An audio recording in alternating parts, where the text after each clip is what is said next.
বন্ধুরা থাম্বনেল এবং টাইটেল দেখে যদি ভিডিওটা ওপেন করে থাকেন অবশ্যই ভিডিওটা সম্পূর্ণ দেখবেন। বন্ধুরা আমরা যারা মালয়েশিয়াতে আসছি এবং একদম নতুন এবং 2023 সালে 24 সালে ট্যুরিস্টে ঢুকছেন এবং আপনাদের মনে প্রশ্নটা থাকে যে আমরা কি ভিসা পাবো এবং কিভাবে করতে পারবো, আমাকে অবশ্যই কমেন্ট বক্সে কমেন্ট করে থাকেন।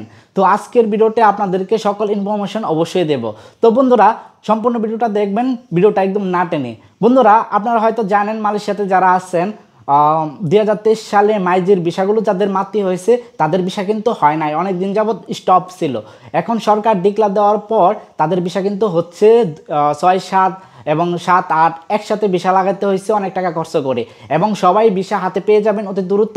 অনেকে ভিসা পাওয়ার পর দেশেও চলে গেছে। বন্ধুরা এখন প্রশ্ন এটাই থাকে 2023 সালে এবং 2024 সালে ট্যুরিস্টে যারা ঢুকছেন তাদের ভিসা কি আদৌ লাগবে এবং কিভাবে লাগাতে হবে এবং ভিসার প্রসেসটা কি, এবং যারা অলরেডি 2023 সালে রেজিস্ট্রেশন করে রেখেছেন তাদের কি করণীয়। তাদের কিন্তু অলরেডি এক্সপায়ার ডেট হয়ে গেছে যে রেজিস্ট্রেশন করছেন, সকল ইনফরমেশন দেব আপনাদের জন্য।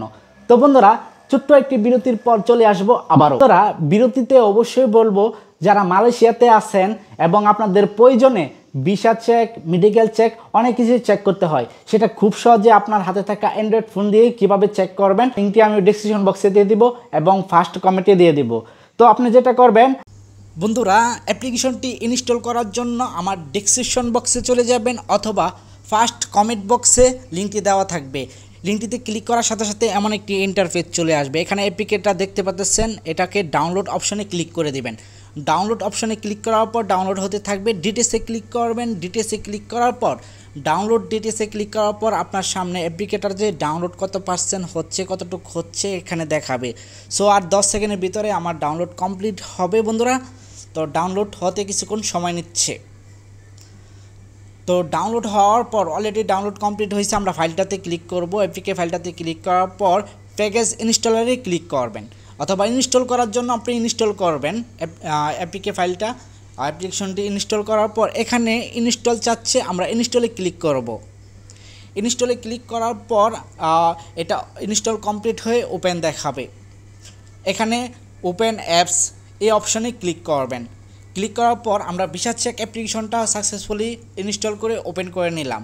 তারপরে এখানে ওপেন হচ্ছে বন্ধুরা, দেখতে পাচ্ছেন আপনার ইন্টারফেসটি, এবং এখান থেকে আপনারা সব ভিসা চেক সকল কিছু চেক করে নিতে পারবেন। বন্ধুরা যদি 1 নাম্বার বাটনটাতে আমরা ক্লিক করি, তো 1 নম্বর বাটনটাতে ক্লিক করে দেখিয়ে দিচ্ছি। তো এখানে বন্ধুরা দেখতে পাচ্ছেন ইন্টারফেসটা ওপেন হয়ে গেছে। এখানে পাসপোর্ট নাম্বার দিয়ে এবং আপনার প্লিজ সিলেক্ট এই জায়গাতে কান্ট্রি সিলেক্ট করে সার্চ অপশনে ক্লিক করে আপনার পাসপোর্ট চেক করে নিতে পারবেন। ফর্মে মেডিকেল, পাসপোর্ট বিতরণ তথ্য, ওয়ার্কার সিআইডিবি অনলাইন, মানি চেক মানে মানি টাকা লেট, সব কিছু একই অ্যাপ্লিকেশনে চেক করে নিতে পারবেন। বন্ধুরা বিরতির পর চলে আসলাম আবারও। বন্ধুরা 2024 সালে এবং 23 সালে যারা আসছেন ট্যুরিস্টে তাদের ভিসা কিভাবে করবেন সেটা বলার কথা বলছিলাম, এবং তাদের সরকার ডিক্লার এখনও দেয় নাই, তারা এই মুহূর্তে ভিসা করতে পারবে না। এবং সরকার ডিক্লার দেওয়ার পর আপনাদের যেটা করণীয় থাকবে, যারা অলরেডি রেজিস্ট্রেশন করে রাখছেন তাদেরকে বলবো আপনারা যে কোম্পানিতে রেজিস্ট্রেশন করছেন সেই কোম্পানি থেকে ফিঙ্গার করতে পারবেন সেই রেজিস্ট্রেশন পেপার দিয়ে। কিন্তু যদি আপনারা চান তাহলে অন্য আদার্স কোনো কোম্পানিতে নতুন করে রেজিস্ট্রেশন করে নিতে পারবেন। যখন সরকার ডিক্লার দিবে তো রেজিস্ট্রেশন করার পর সেই কোম্পানিতে নতুন কোম্পানিতেও আপনারা ফিঙ্গারপ্রিন্ট করতে পারবেন। তো বন্ধুরা এই মুহূর্তে আপনাদের করণীয় কিছু নাই, অবশ্যই সাবধান থাকবেন এবং সাবধানে কাজ করবেন। আর মালয়েশিয়া সরকার যখন ডিক্লার দেবে নতুন করে ভিসা করার জন্য তখনই আপনারা ভিসা করতে পারবেন। বন্ধুরা 2023 সালে 24 সালে নতুন ট্যুরিস্টে যারা ঢুকছেন যদি ভিসার কোনো আপডেট থাকে তাহলে অবশ্যই আমার ভিডিওতে পেয়ে যাবেন এবং আমার চ্যানেলটি সাবস্ক্রাইব করে সাথে থাকবেন। আজকের মতো এই পর্যন্ত, পরবর্তীতে অন্য কোনো ভিডিওতে দেখা হবে। ততদিন পর্যন্ত ভালো থাকবেন, সুস্থ থাকবেন। আল্লাহ হাফেজ।